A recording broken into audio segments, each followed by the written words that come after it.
Your child won't stop asking why. They melt down over things that seem completely ridiculous. They refuse to sleep. They argue with you like a tiny lawyer who just passed the bar exam. And everyone around you, the teachers, the relatives, even strangers at the grocery store, they all give you that look. That you really need to get your child under control look. But what if they're wrong? What if the thing you've been trying to fix is actually the thing you should be protecting? Here's what nobody tells you at the pediatrician's office. Some of the most disruptive, exhausting, and overwhelming behaviors in toddlers are not signs of a problem. They are signs of a mind that is operating at a level most adults can barely keep up with. We've spent decades labeling these children as difficult, as hyper, as defiant, as emotionally unstable. But neuroscience tells a completely different story, and once you hear it, you will never look at your child the same way again. Most parents believe that a well-behaved child is a sign of good development. Sit still, listen, follow instructions, don't ask too many questions, color inside the lines. We treat compliance as intelligence, and when a toddler refuses to comply, when they push back, when they explode, when they demand to know the reason behind every single rule, we assume something is wrong. Child psychologists have been handing out the same advice for generations. Set firm boundaries, stay consistent, redirect the behavior. And that advice isn't wrong, but it is deeply, dangerously incomplete, because it was built for average cognitive development, and not every child is developing on that curve. What researchers have discovered in the last 20 years has quietly rewritten everything we thought we knew about early childhood behavior. The problem is, almost none of it has made it into mainstream parenting, until now. In 2017, a team of developmental psychologists at Johns Hopkins University began tracking 200 children from age 2 through age 7. They were originally studying emotional regulation, essentially why some kids have more tantrums than others. What they found shocked everyone in the room. The children who were hardest to manage at age 2 and 3, the ones who argued the most, slept the least, cried the hardest, and asked the most relentless questions, were not falling behind their peers. They were miles ahead. By age 6, these children scored dramatically higher in abstract reasoning, creative problem-solving, and emotional intelligence than the children who had been calm and compliant as toddlers. The researchers called this the intensity paradox. The very behaviors that look like dysfunction on the outside are actually the external signature of a brain in overdrive. A brain that is making connections faster than its environment can keep up with. And Johns Hopkins wasn't alone. A separate longitudinal study from the University of Michigan found that toddlers who showed extreme emotional sensitivity, children who cried at music, who got overwhelmed in crowds, who seemed to feel everything too much, had significantly higher scores in empathy, linguistic ability, and creative thinking by early elementary school. Feeling too much, thinking too fast, questioning too often. These are not problems to be solved. They are gifts that haven't been named yet. So let's talk about the 8 signs, the ones hiding in plain sight, the ones most parents are trying to eliminate right now without realizing what they're looking at. The first sign is the one that drives parents absolutely crazy, the endless why. Not just why is the sky blue, but why after why after why. Drilling down through every answer you give like they're excavating something buried deep underground. You say the sky is blue because of light. They ask why light does that. You explain. They ask why again, and again, and again. This isn't defiance. This is what cognitive scientists call recursive curiosity, and it is one of the earliest and most reliable indicators of high intellectual capacity. The gifted toddler's brain does not accept surface-level answers because it is neurologically wired to seek underlying systems. They are not trying to frustrate you. They are trying to understand the architecture of reality. The second sign is what looks like emotional explosions over nothing. The sock that feels wrong, the banana that broke, the specific cup that absolutely must be used or the entire morning is destroyed. To an exhausted parent, this looks like manipulation or immaturity. But here's what's actually happening inside that small body. Gifted children have what researchers call overexcitabilities, a term first introduced by Polish psychologist Kazimierz Dabrowski. Their nervous systems are literally more sensitive than average. They process sensory input, emotional signals, and environmental changes at a higher intensity than other children. The shock isn't just uncomfortable. To their nervous system, it is genuinely distressing. The broken banana isn't about the banana. It's about a disruption to an internal order that their highly structured mind had already constructed. These children feel everything at a volume the rest of us can barely imagine. The third sign is the sleep resistance. Gifted toddlers are notorious for fighting sleep. They want one more conversation, one more question, one more story. They lie awake with busy minds that simply refuse to quiet down. Parents try everything: routines, white noise, earlier bedtimes.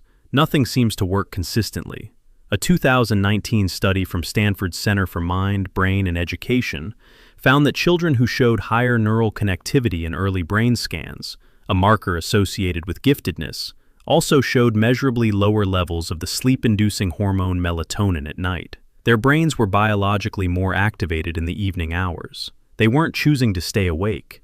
Their brains were simply not ready to stop. The fourth sign is an obsession so intense it borders on alarming. Not a passing interest, an obsession. Trains for 18 consecutive months. Dinosaurs until every species has been memorized. The solar system until they can name every moon of Jupiter. These children don't dabble, they consume. This pattern, called intense focusing in gifted education literature, is actually an early form of what researchers call deep domain expertise development. The brain is not just learning facts, it is building neural infrastructure. It is learning how to learn deeply. And the children who do this at 2 and 3 are the same ones who later go on to master complex skills with unusual speed. The fifth sign is the one that gets children sent to the principal's office before they can even read. They argue. Not just, "I don't want to." They construct arguments. They identify inconsistencies in your rules. They negotiate. They appeal to fairness with a sophistication that feels completely inappropriate for a 3-year-old. But you said yesterday that that's not fair because... But what's the reason for that rule? This is advanced moral reasoning, emerging in a body that still needs help tying its shoes. These children are not trying to undermine you. They are trying to understand justice. They have an internal sense of logic and fairness that is already highly developed, and they become genuinely distressed when the world around them doesn't make rational sense. The sixth sign is deep empathy, paired with emotional overwhelm. These are the children who cry when they see a homeless man on the street, who cannot watch certain movies because the sad parts are too much, who feel the emotions of people around them like a physical weight.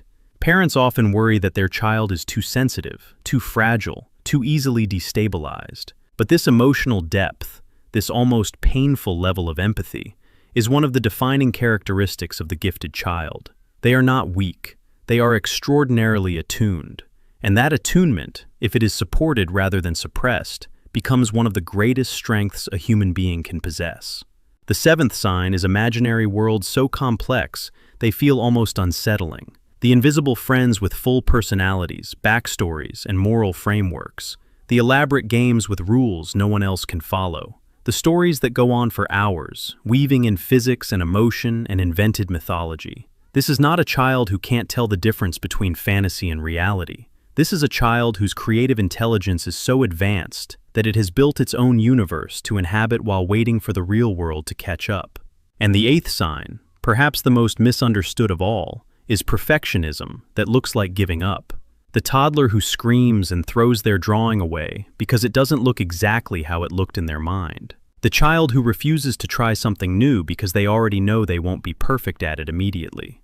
Parents see a tantrum. What's actually happening is that this child's internal standard of excellence has already outpaced their physical ability to execute. Their vision is ahead of their hands. Their expectation is ahead of their experience. And the gap between those two things is genuinely painful. But here's the strange part. All 8 of these signs, they can disappear. Not because the child grew out of them, but because the environment trained them out. Parents who unknowingly suppress these behaviors, who reward compliance over curiosity, who punish intensity over sensitivity, who interpret deep thinking as defiance. These parents don't end up with calmer children. They end up with children who learn to make themselves smaller. And that is a loss that no test score, no well-behaved classroom, no quiet dinner table is worth. In 2021, a family in Portland, Oregon, a mother named Sarah and her husband Daniel, brought their 3-year-old son to a child development specialist because they were at the end of their rope. Their son Eli hadn't slept through the night in months. He had screamed for 45 minutes because his toast was cut into rectangles instead of triangles. He had an imaginary kingdom called Galarath, with over 30 citizens he could name and describe in detail. He asked questions so relentlessly that Sarah had started crying in the shower just to have 5 minutes of silence. The specialist observed Eli for 2 sessions, and then she sat Sarah and Daniel down. She told them that Eli was one of the most cognitively advanced 3-year-olds she had assessed in 20 years of practice. Sarah's first reaction wasn't relief, it was guilt. She told the specialist, "I've been angry at him. I've been embarrassed by him in public. I've been wishing he was different." The specialist looked at her and said something that Sarah has repeated in interviews ever since. "You weren't failing him. You just didn't have the translation." They didn't need to change Eli. They needed to learn his language. Within 6 months of adjusting their approach, giving Eli more autonomy, more depth, more space to question and obsess and feel intensely, the meltdowns reduced dramatically, not because Eli changed, but because he no longer felt like the world was constantly trying to make him into something he wasn't. Today, Eli is 7. He is building his own programming language. He still has strong feelings about toast geometry. You're not watching this video by accident. You searched for something, or something brought you here. And some part of you recognized something in what you've been hearing. Maybe you're exhausted. Maybe you've been in that grocery store. Maybe you've cried in the shower too. You are not failing your child. You are standing at the edge of understanding something that most parents never get the chance to see. Your child's intensity is not a malfunction. It is a signal. And the fact that you are here, trying to understand it, trying to translate it, that matters more than you know. Now here's the layer that almost no one talks about. Gifted children who are consistently misunderstood in early childhood don't just become quieter. Research from the Davidson Institute and a 2020 meta-analysis published in the journal Gifted Child Quarterly found something deeply sobering. Unidentified gifted children, those whose intensities were suppressed rather than supported, show significantly higher rates of anxiety, depression, and social isolation by adolescence. Not because they were gifted, but because they spent their most formative years being told that the way their mind worked was a problem. The cost of misidentification isn't just academic, it is psychological, it is emotional. It carves itself into a child's core belief about who they are and whether the world has space for them. This doesn't mean every difficult toddler is gifted. It doesn't mean intensity should go unguided or that structure isn't important. But it means this: before you spend your energy trying to reduce a behavior, ask what that behavior might be telling you. Ask whether you are responding to what your child is doing or to what it looks like from the outside. The difference between those two things is everything, because a child who is misread at 3 may spend the next 30 years trying to remember who they were before the world told them to be quiet. Somewhere right now, a child is asking why for the 14th time today. Somewhere, a toddler is crying over a broken cracker in a way that feels completely disproportionate. Somewhere, a small person is lying awake at midnight, watching the shadows on the ceiling, thinking thoughts that have no name yet. And somewhere, a parent is sitting in the next room, exhausted and confused, and wondering if they're doing something wrong. They're not. They're raising a mind that the world isn't quite ready for. And the only thing that child needs, more than structure, more than strategies, more than any program or assessment, is a parent who decided to understand them instead of fix them. That parent can be you. Here's the question I want to leave you with, and I want you to think about this carefully. Which of these 8 signs did you recognize? Was it the relentless questions, the emotional intensity, the elaborate imaginary worlds? Tell me in the comments, genuinely, because every single story matters, and I read them all. And if this video made something click for you, if it gave you a new way to see your child, even for a moment, share it with one parent who needs to hear it. You might be handing someone the translation they've been looking for. Subscribe if you want more content that takes the science seriously and tells you the truth that the parenting books leave out. Because there's another video coming that you are absolutely not prepared for. And it starts with a question even simpler than, why?